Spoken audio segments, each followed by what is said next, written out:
Hello, welcome back, everybody. EGF Season 3, presented by Intel. Sir Waltham coming in for prepaid. Twin Salty still here, sitting on the other end of the desk. Twin, we got St. John's versus Fairfield. How are you feeling about it?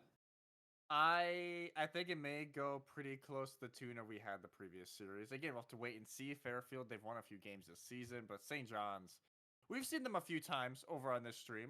You and I, especially over these last month and a half or so. They look clean. Like they have really cleaned things up. They're really looking to climb in that East Division.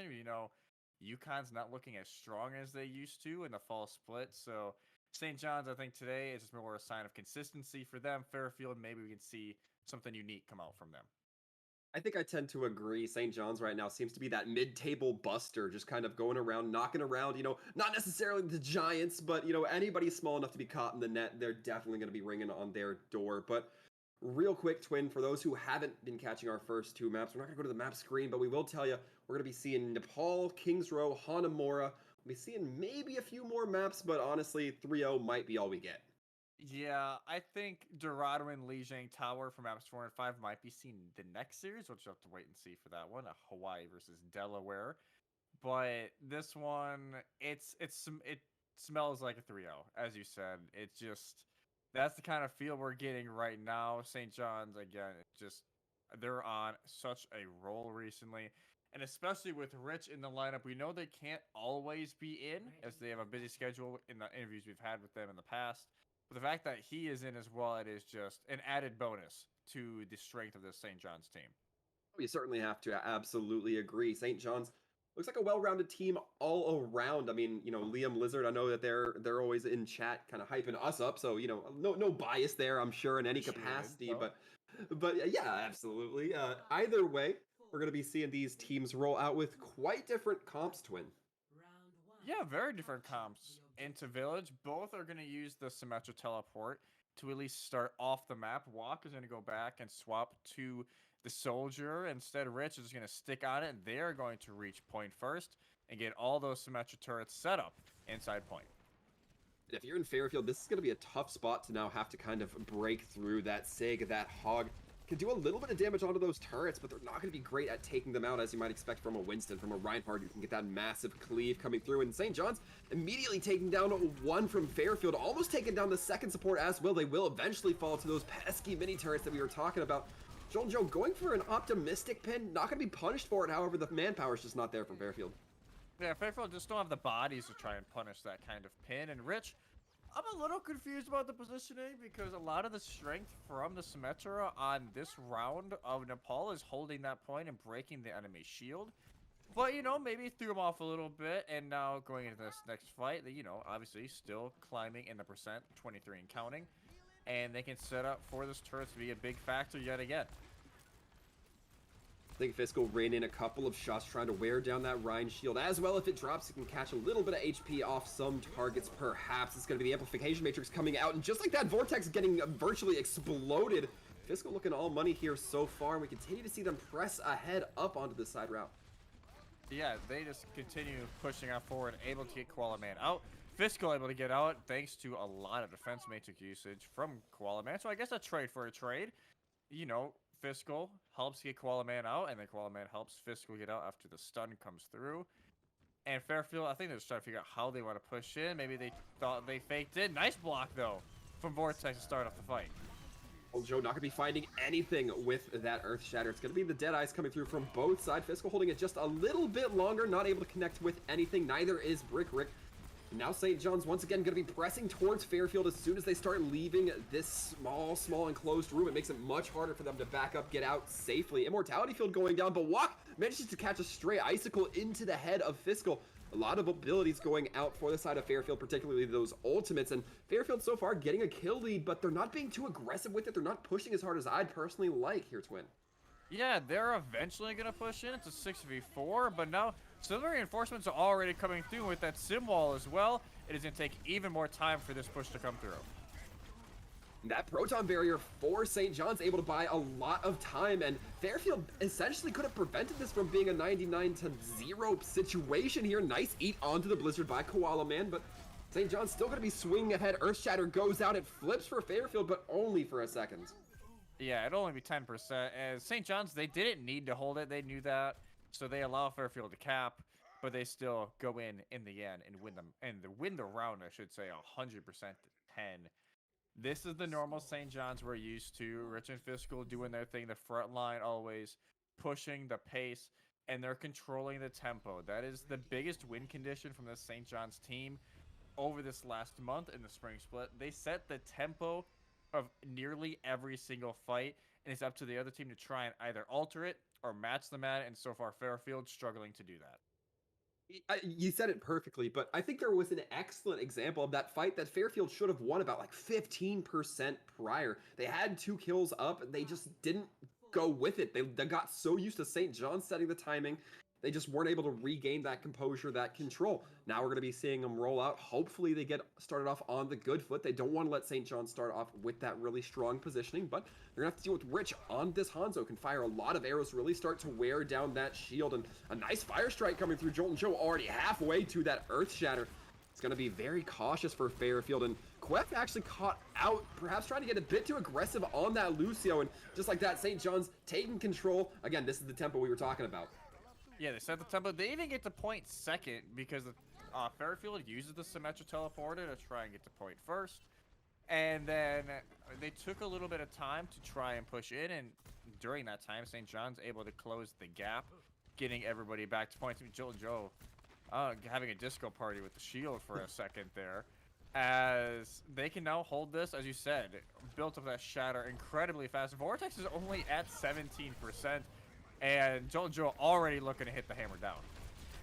And you might not even need to use it this fight. With Brick Rick going down, that is a lot of punch taken out of Fairfield, especially with now both DPS going out. Vortex is just on exit, but St. John's continuing to push up, get that aggression. A nice pin attempt coming in from Jolt and Joe, but it's not going to be finding anything. They're getting this aggressive, and they still have ults in pocket. Yeah, they have it. Oh, well, they had Shatter in pocket. It's going to get stunned out by the flashbang by Brick Rick. So a good flash for them to deny getting a hammer straight to the face, but instead they're just going to die a second later. And now 50% already halfway through. Rich, he's just been playing so well on this Hanzo, keeping that consistent pressure, forcing walk over off of the Reaper, now onto a Hanzo themselves, and they'll be looking for an early Dragon Strike on this rotation. Even if you don't get kills with a Dragon Strike, a lot of its power comes through splitting up the team, and immediately we see that dragon come out. Immortality Field has to respond, and Brick Rick can't stay in that Deadeye for too long. That means the pressure is relieved from St. John's. A nice Diva Bomb coming in as well. Both Hanzos go down. St. John's isn't going to mind, though. They still have manpower. Brick Rick, though, takes down Fiscal, but that's going to be about all he gets. Yeah, and as you were just saying, Dragons, it doesn't need to get kills to get value. As, yes, it does get one elimination, but it splits off Vortex and forces the Immortality Field out early. And that just allows the rest of the fight to slowly go St. John's way, as they can punish the Rhine very quickly. And again, now, heading into overtime, can Fairfield turn this around? I don't want to speak out of pocket here, it's Win, but Jolt and Joe at 70%. Vortex before this fight also at that 70%. Throws in the Earth Shatter, but now Jolt and Joe has it, throws it out with the sound barrier, getting a strong hit. That is the perfect hammer to the final nail of this coffin. Fairfield not going to be able to respond. Yeah, St. John's, dare I say, pure domination of Nepal, as they just continue rolling the momentum they've had all spring split into this first map. Liam Lizard is a key reason that keeps everybody up. The immortality, the windows especially, have been huge as of recent. And again, they allow this point to be captured, but again, they know they don't need to. They can play around the window, gets that fire strike, though they bait out the blizzard as well, and it's get eaten up by the defense matrix. And again, just perfect Overwatch from St. John's. They look to continue that momentum they've had all split up to Fairfield now to maybe try and figure out how they want to adapt as Kings Row. It's gonna be right up St. John's wheelhouse of what they were running. I mean, we've seen St. John's already. Their tanks are so effective at setting that pace, setting the mentality, not just of their own team, but of the opposing team as well. Kings Row, definitely one of those maps that compounds that factor. I'd say tenfold. The tank's so very dependent, particularly on that first point. Fairfield really needs to come up with something that can at least halter the tanks a little bit, make them stutter step, make them try to adjust in any way you can. You want to get that control for yourself. Yeah, make the front line, as you said, stutter, or even try and display somebody in the back line, right? Because another reason why they can set the tempo they do is because it is a solid six moving forward 90% of the time. They're not leaving a straggler behind. They don't go on off angles too much unless they're on like a chaos comp. But in that rush style that we saw a lot of on Nepal, they like to just run this death ball. They're gonna run straight into you. If you can maybe drag one out or maybe get an early pick off, it's going to make them feel a little bit more awkward, at least going in. And maybe that's something you can use for the rest of that fight. But Fairfield, it is a rough map for them. I think Hanamura, once we get to map 3, is going to be maybe more where we can see different looks from Fairfield, where they can experiment. But Kings Row, you just got to meet them at their game, and that's so hard to do with a team the quality of St. John's. It really will be. And I mean, if you're Fairfield, aside from the mentality aspect of things, the taking control, the tempo, the composure control in general, are there any mechanical changes you can make? Maybe different heroes, maybe different types of play we might see come through from Fairfield, or do you think it's mostly just within the mind? I think the majority of it's in the mind. I think as well, maybe you can get away with a double shield on defense on this map. Or even you run the Rhine Sigma. You know, we see UTA run it all the time, and it works really well.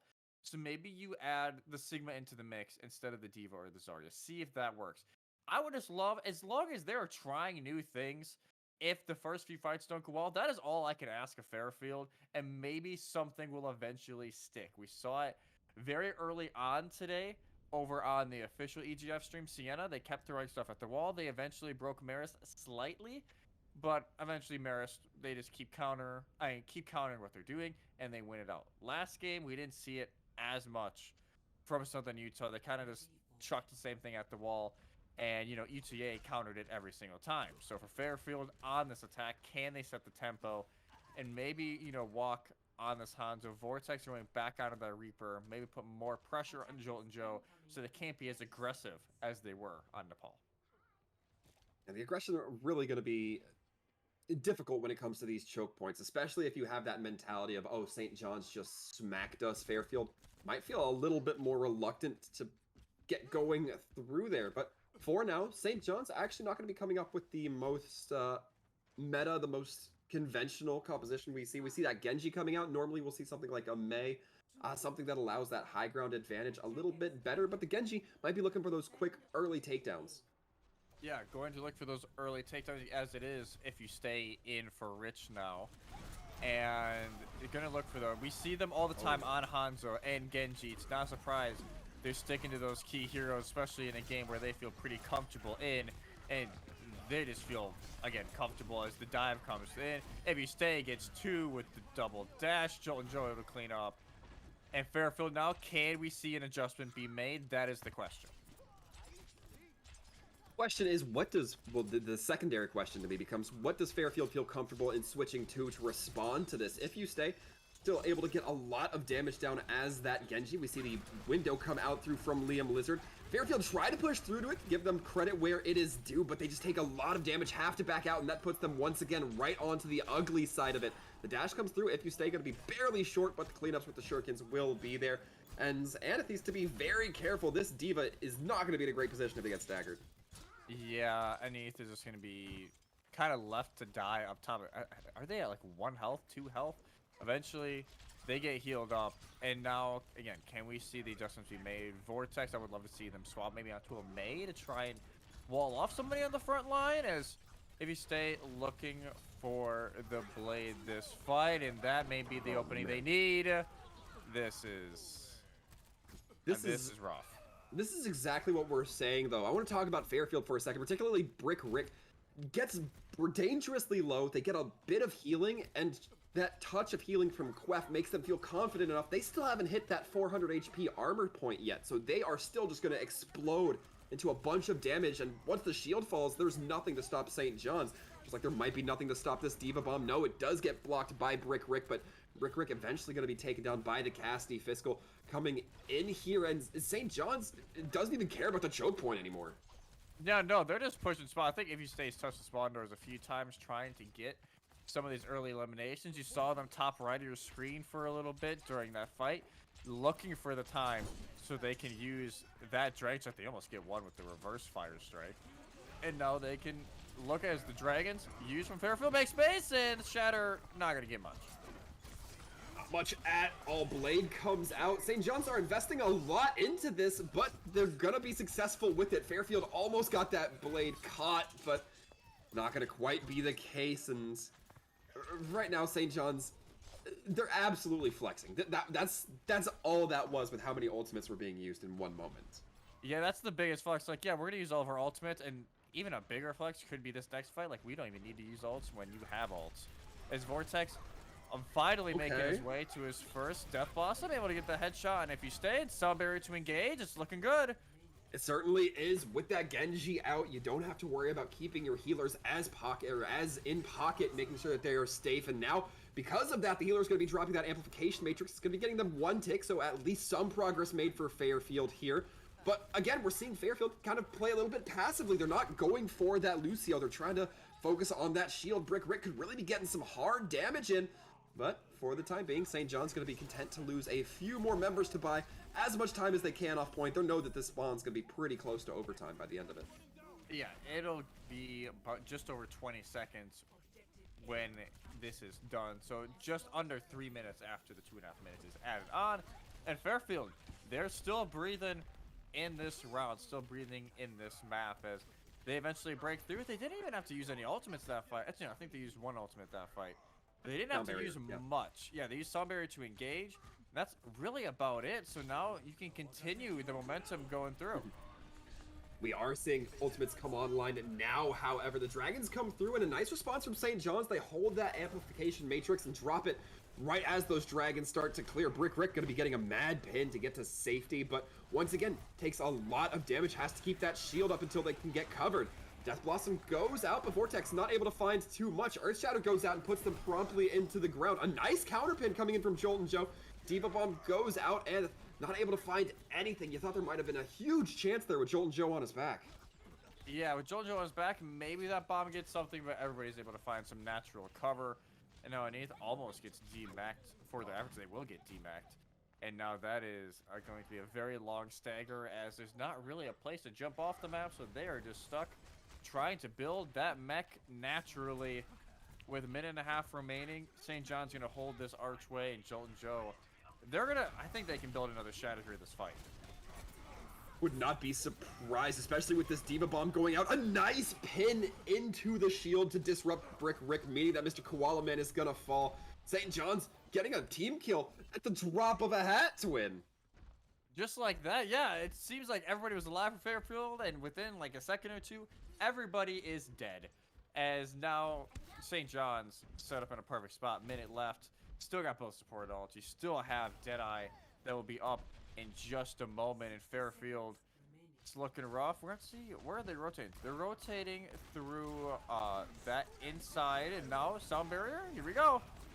Seen Sound Barrier work out for Fairfield before, but this time they're gonna have to fight through the amplification matrix. Fiscal trying to really wear down onto Brick Rick, but not able to find anything, especially with those Dragons taking up so much space. Jolt and Joe now gonna be dropped, meaning that Fairfield has a chance to push ahead here. They just can't get too lost in the sauce. If you stay, gonna be picking off one support. Can he find any more? Tucking into the back of that Reinhardt.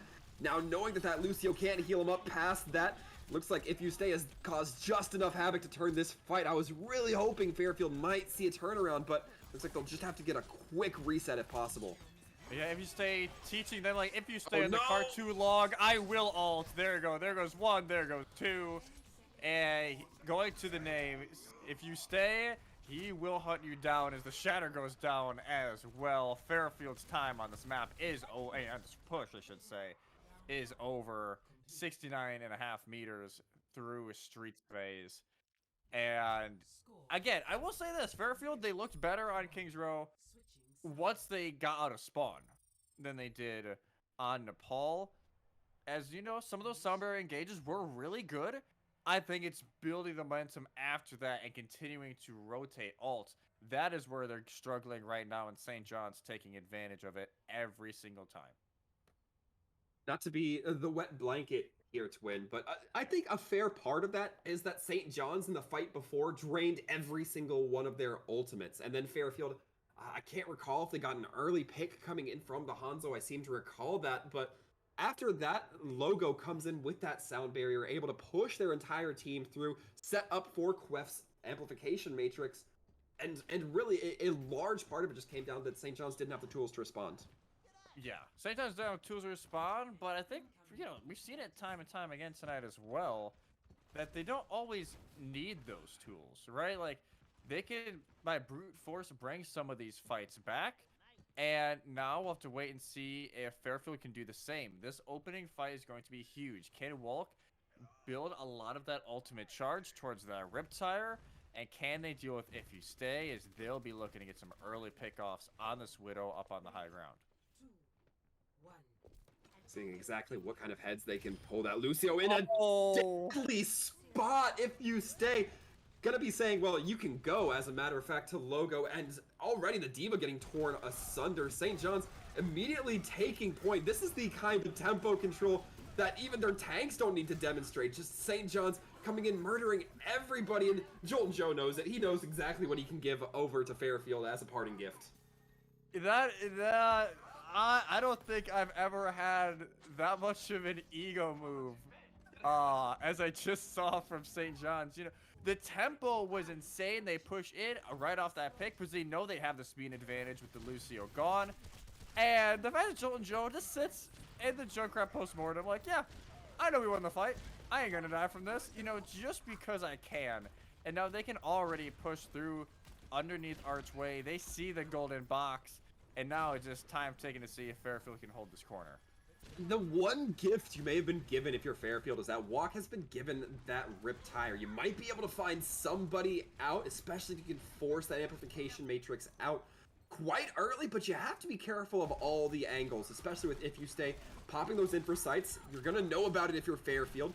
Keep your tank alive and carefully start to look towards investing those. The Deadeye comes through.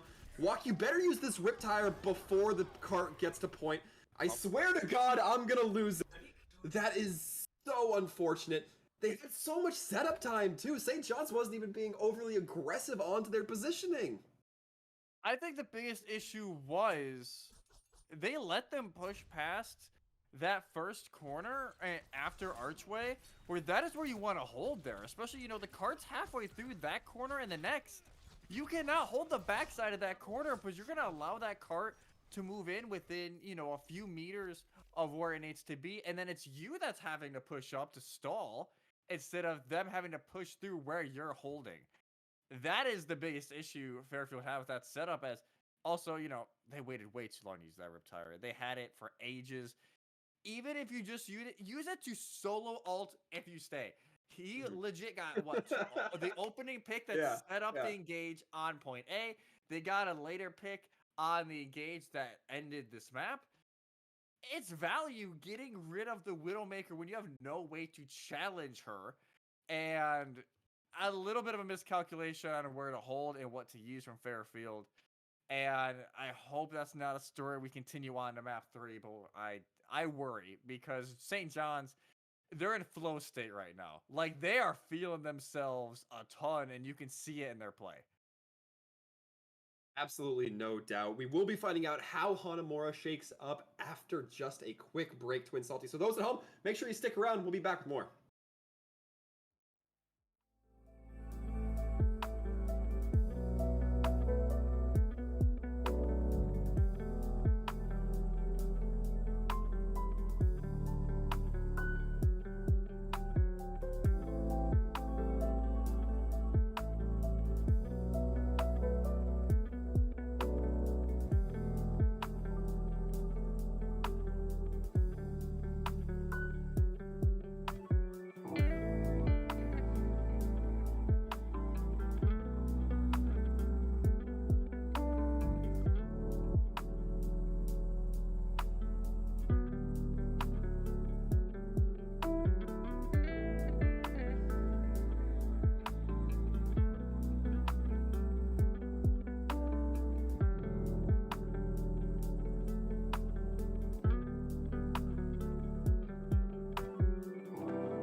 Hello, folks. We are back. We are here, and we are kind of coming off the back end of what was admittedly a very frustrating defense for Fairfield. Yeah, I think the picture just shot. Yep, there it is. That was the widow snipe that we even heard our producer freak out about it, which Yeah. normally Time to Light doesn't speak very much during the games, but he even had an outward gasp of how great of a shot that was.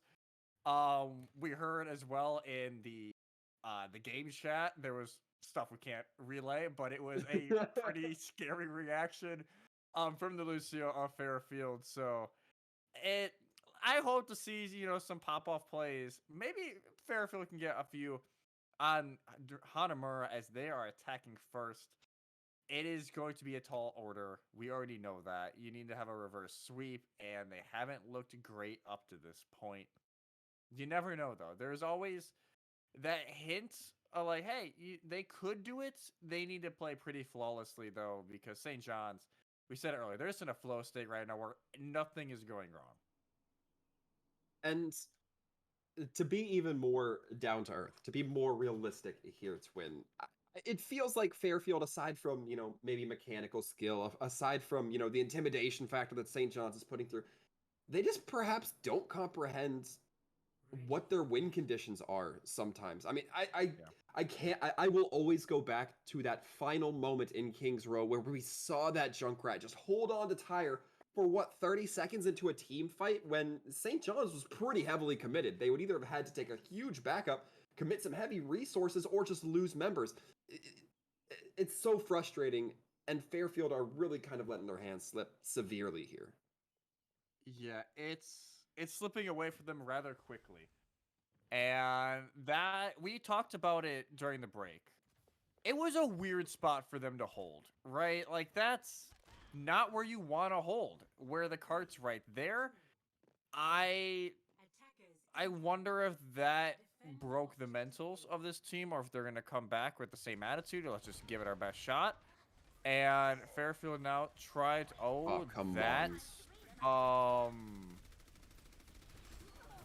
that was bad. That he just got absolutely melted.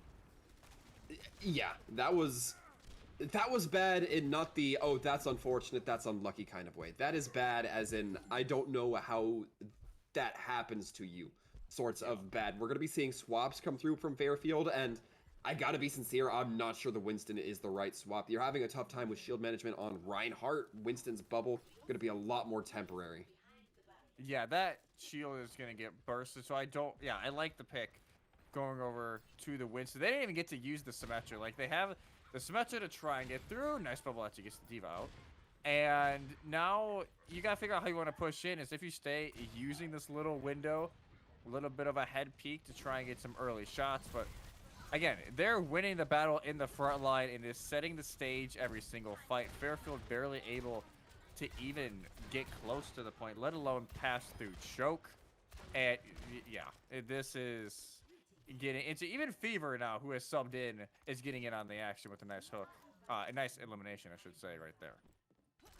And I just realized St. John's be rocking that double long-range hit scan coming through. Now they saw what happened on Kings Row. Both of them got a little bit more. Man is on hit scan as well. I didn't even realize that. Yeah, everybody's has made the swap. Everybody's getting thirsty for those headshots, and I mean, if you're St. John's, you have no reason not to be. You're absolutely obliterating tanks. Fairfield is struggling to get basic pushes through. The Diva and Winston don't seem to be communicating and diving together, as we saw Brick Rick just get obliterated right there. St. John's is having a great time. Yeah, St. John's is having a nice little Sunday stroll. It feels like, and Fairfield is struggling right now to try and figure out how to get out the door to get to the Sunday stroll, as if you stay, almost picks off Brick Rick. They're able to back up, and now they'll grab that mega health pack in between point A and B. It's a rough stretch for Fairfield, I think, for them at this point. Just try and build up ultimates, as they're just getting whole hogged into oblivion by Fever. They're going to get sent back all the way to spawn. Oh, he's even... That is a new level that I haven't seen in a long time. Jolton Joe I'm opening away! Christmas. You get the kill! I don't understand this series anymore. Oh my God. What's Twin. happening?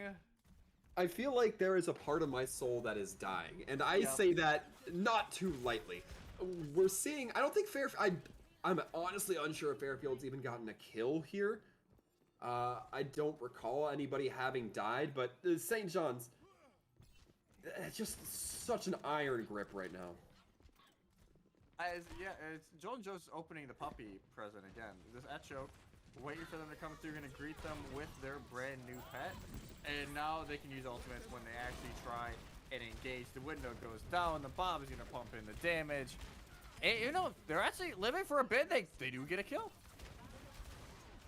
Well, a first time for the kill is going to be coming through here, and Brick Rick on this Wrecking Ball, kind of playing it suboptimally, trying to hit that Ash from the wrong angle, but if you stay now tucking in behind the Ana, and Quef only barely able to get that sleep dart out, it seems, and once again, is this a question of hubris from St. John's that might cause their downfall? Walk comes in, starts blazing a trail, and this just seems like an overplay from St. John's. Yeah, I think St. John's, they got a little bit too comfortable, right? Like, they got a little bit too comfortable in their defense, thinking Fairfield wasn't going to try and punch through one last time. And Fairfield, they do what they need to do. They use a few ultimates, and now they can start working on B with both take ultimates and a Deadeye on the way. Yes, they're going to have to deal with if you stay on the sniper, which has been just a dead lead during the entirety of these last two maps. But again, the opportunity's still there. I think that Fairfield should have the right composition to deal with this, but they don't seem to have it too well coordinated. If you stay missing almost as many shots as Anith is, really struggling to get back into that diva, and Fairfield are going to be struggling for that. And if you're St. John's, you're absolutely not. You're just letting this diva drag her life out for as long as possible, knowing that the fight's not going to be won off the back end of it. Brick Rick then goes on to commit those mines, and now you've dragged a few more ultimates that really were one of the big reasons you've lost the few fights you have. Yeah, at that point, if you're in need, just jump off, right? Like, or move a different way where you can build ultimate. There's no reason to ego chow if you stay, especially when they're hitting shots and they just took out your Cassidy. They just look very uncoordinated right now between Rick and Anith, as they're not really coordinating when those dives are coming in. The minefield was just very random as Brick Rick was trying to retreat. So, that's just bullying if you stay. You can't get them on the spawn. And in St. John's, a minute and a half, they can just keep sitting pretty up on this high ground because they know they can just do whatever they want until a Fairfield make a game plan. No one can hide from If you stay, gonna have those infra sights, and really, we're gonna Stay on this. If Stay on this. Oh, okay, that's a little embarrassing, but still, Oh, the doesn't even react. Are you seeing the response times coming out from this? Turn The cascade around! dies, and finally, Quef decides to try to pull a 180, misses it, and if you stay, once again, gonna be dying, but purely because of their overconfidence and perhaps their bravado there. Yeah, at that point, it's like, what? We're gonna try and push in, as you know, Windows can be used on the back end. I cannot believe Quef didn't even turn around. You get shot 3 times, and you just kept chugging forward. Gonna get the mega health back and go with the team. As Anith this time, they're not gonna be staggered out. They're gonna be taken out early. Jolton Joe with the shatter. As a few eliminations actually going Fairfield's way. I don't know if it'll be enough. Actually, they do get a few more. In this I don't think game it'll be mode, enough still, though. yeah, it's all about that speed in which you can get them. In Fairfield, they're getting consistent kills, but consistency is not a match for the speed you need to get them at. Now we're just seeing Vortex gonna come out of that Ice Cube, try to throw Blizzard, I imagine. Does not actually get eaten up by the Diva, but the sound barrier is there to respond, and nobody's gonna be able to make any tick progress on this second point. Mines go out just a moment too late. Now the on is gonna be slim pickings. Oh, actually, Quef able to strike back a little bit. Quef, it feels like when they actually put their attention on something, is able to put down quite a bit of damage on the Ana. Yeah, I want to get some, as Liam Lizard just goes for 2 on the Zen, showing that. So, supports can get some kills, Quef gets the Tracer trying to flank them in the back. Liam got a few as well. That was a very comfortable St. John's. I think if they played serious, we are in break right now waiting for an interview. Which, again, credit to Fairfield. They capitalized on the overconfidence and then they used it for their advantage. And then they fell right into the same hole that they did on point A, where they just can't figure out exactly where they want to push in. They have struggles getting coordinated to have a full 6-on-6. And they just struggle to try and deal with the DPS line of St. John's. And I want to see something crazy from St. John's. Like, I don't know if that's too optimistic. I want to see if you stay go for like a 3K, or I don't know. We'll have to wait and see what they're gonna run as Fairfield. Gonna go double shield with the Bastion and the Torb. It could honestly work on this first point if you hold far enough back, but we'll just kind of have to wait and see. I mean, we're talking about seeing wild things. The first thing that comes to mind, I don't think Fairfield is going to have the gusto to do this, but the Torbjorn coming through with the hammer, would love to see it. Would love some big damage coming through. I mean, if you're going to get silly with your games, and I think Fairfield has been playing ridiculously silly, and I specifically mean Fairfield, why not? Yeah, just the have Bastion some fun. is about high ground. Yep, they're gonna try something. I think Quellerman might find out very soon. Walk, holding up top, not gonna try and make any noise. Oh, good trigger discipline. What? Brick Rick? Brick? I think everybody's gotten to the point in this series where we're just gonna have fun with it. There's the Bastion. They're gonna eventually wake up from their slumber up on the high ground. Oh, give the kill to Liam. Give it to him. That would be the near perfect end of this series. I think Walk's able to get out though. Oh no! Walk Slurpee showing how an Ana actually can get kills. I hope Queft brought the notebook, but now looking at St. John's, this is going to be no problem to try to just bust through. Break in the final moments. If you stay, going to be getting a celebratory headshot on the back end of it. And St. John's aren't even rushing to point right now. They're just taking a casual walk, smelling the roses, playing in the sand a little bit. Yeah, then what? It's like, why not? We're going to take a nice little walk on Hanamura. Not a map we get to see a whole lot of it. We won't get to see it in Overwatch 2, so you might as well enjoy it when it's here. As yeah, Slurpee's just... Oh, that was... Yep. The ball's going to take a nap. If you stay to take them... Oh! That's it. Logo does come back. Gets a nice little orb over on Slurpee, but at this point, it's done and dusted. St. John's going to capture it. I'm trying to guess what craziness we're going to see on B, as it's just the most random things coming up from both sides at this point. Bye, Koala. Yeah, bye, Koala. I hope you have a good time. I don't know what's even over there. I think City. They tried to coach gun across, apparently. Did not make it. No But I don't think, if it was intentional, I don't think he would have cared either way. If they hit the shot in the Zen. Oh, they almost... A little low. A little low on the headshot meter, as Fairfield is giving up so much space, and they're just going to hold point. And that Mercy coming under fire, that is a bold position for Queft to be in. And St. John's starting off well already. A nice grab. The Transcendence comes out, but you know what doesn't really care about Transcendences is anti-nades. And is that a...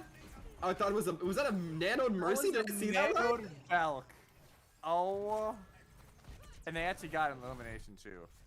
Wow. That might go into the books as the craziest 2CP we've had all season. And Well, St. John's, they win the series. I want to say, Twin, that this might be the time where me and Ocean finally join up and make a villain casting team, because that game drained all the life out of me. It drained all the positive and good that I thought existed within myself. Yeah, I like even going in, I'm like, yeah, double shield, yeah, they can do it, and then you run out of optimism at one point, right? Like it's just it's human to run out of optimism. And Fairfield, granted, I think they even realized it like halfway through. Let's just have fun. it. You know, I think they had a feeling this series was not going to fall their way. They've had a very rough season up to this point. That's not outlandish for me to say. You know, after tonight's loss, they're 3-11. They got knocked out first round in the MAC championships last weekend. They're not having a great season.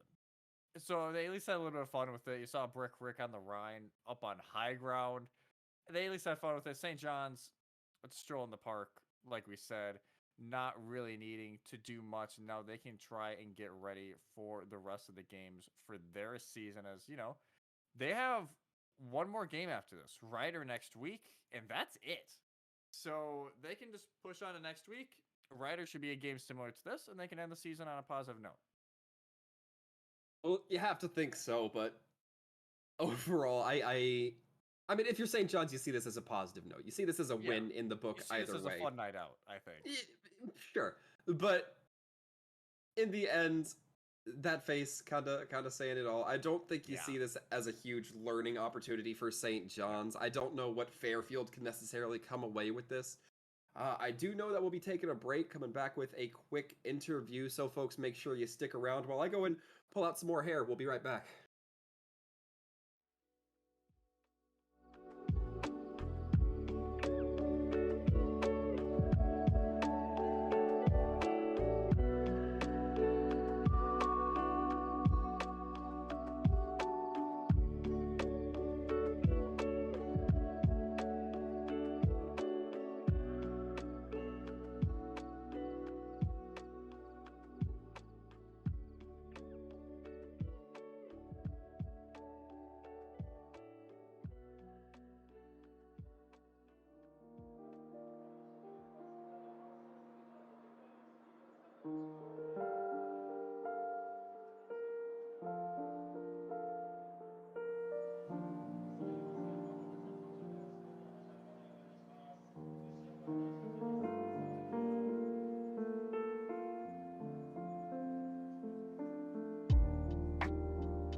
getting whole hogged into oblivion by Fever. There he gets sent back on the spawn. Oh, he's even.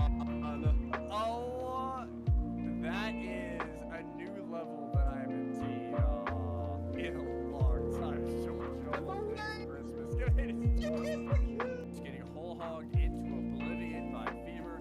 There he gets sent back on the spawn. Oh, he's even. Oh, that is a new level that I haven't seen in a long time. So much Christmas. I don't understand this series anymore. What's happening?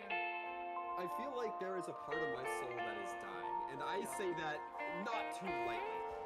We're seeing Just getting whole hogged into oblivion by Fever. There he gets sent back on the spawn. Oh, he's even. Oh, that is a new level that I haven't seen in a long time. So Christmas. I don't understand this series anymore. What's happening?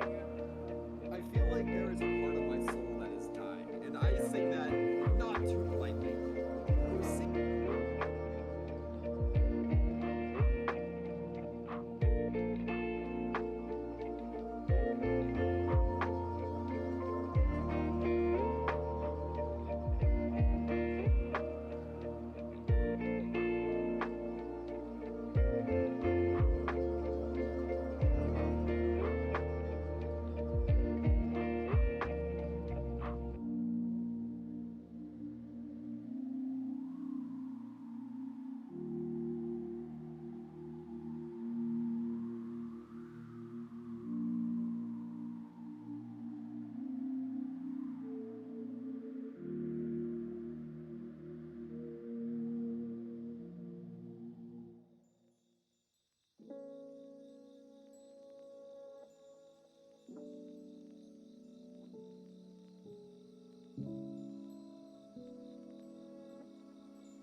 Jolton Joe, hello, welcome. Sir Walton Twin Salty sitting here in the interview room with you. Hello, welcome. Big congratulations, my friend.